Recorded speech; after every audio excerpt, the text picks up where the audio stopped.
Yo and hello everybody, Mike here, baseball collector. It's Monday. Hope your week is starting off well.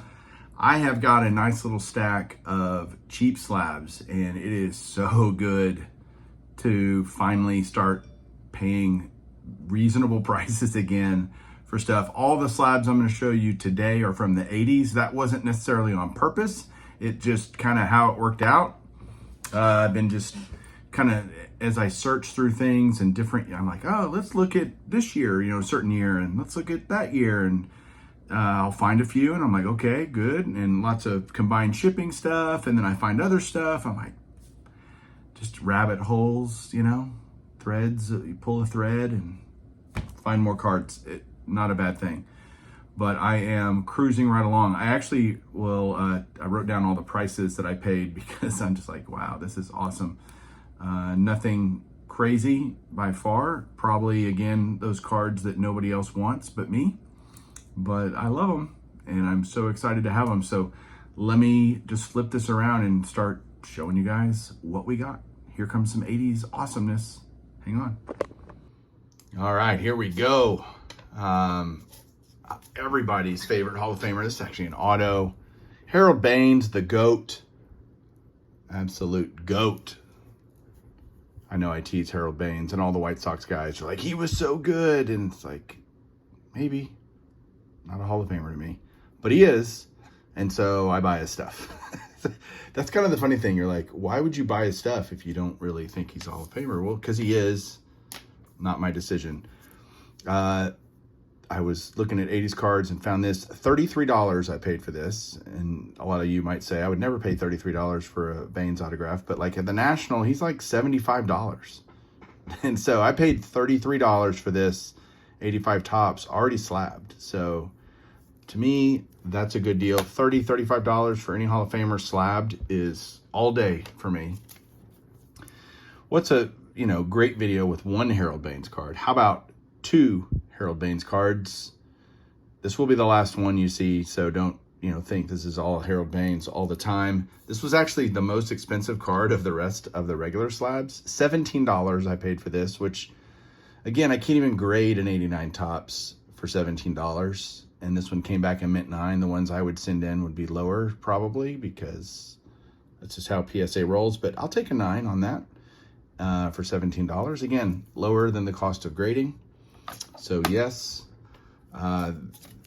this Necro, PSA 7, 86. And a lot of people say 7s don't even bother. It's not worth it. The reality is, it's still a near mint card, which the reality is you should expect a card to come out of the pack near mint. Not gem mint, but near mint. And so, because you're always going to have maybe some printing issues or centering issues. $3 I paid for this. With shipping, it ended up being like $9, but the hammer price was $3 on this card. And I needed it for my 4-decade set. So there you go. 85 tops. Ryan Sandberg All-Star card. This was with shipping $8.73. So under $10 for this one as well. For an 8. Yep. Nolan Ryan, I get all the leaders cards if they picture a Hall of Famer. Nolan Ryan, this is also for my Nolan Ryan master set. Near mint 7 here, 84 tops. $10.77 for this. Yep. 84 tops. I remember these so well. They had these active career batting leaders for all kinds of different categories and pitching and all those things. And there's the batting leaders. You have George Brett, Rod Carew, Cecil Cooper.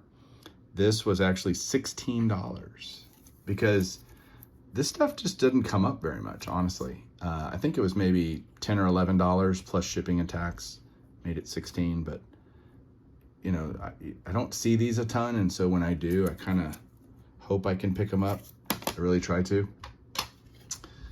1982 tops, Andre Dawson, All-Star. I love the hockey stick cards. The hockey stick. 82, and I remember these as a kid. The All-Star cards were always cool to me. I'm like, oh, these are the best players. They got All-Star cards. And Dawson was certainly one of those. $8.50 for that in a near mint 8. Last card today of the 80s extravaganza, 82 Topps Rod Carew All-Star, near mint 8, $5.50. I paid for that. So cheap slabs are back again. I'm hoping that continues all the way to the National. Today is Monday, so basically 6 weeks from tomorrow is when I'll be showing up at the National, and I cannot wait for it to get here. I can't wait to find stuff like this there. If they have it, if they don't, that's all right. But I'm hoping I can find some good stuff like this to add to my collection. Thanks, guys. Hope you have a great week. We'll talk to you soon. Keep collecting.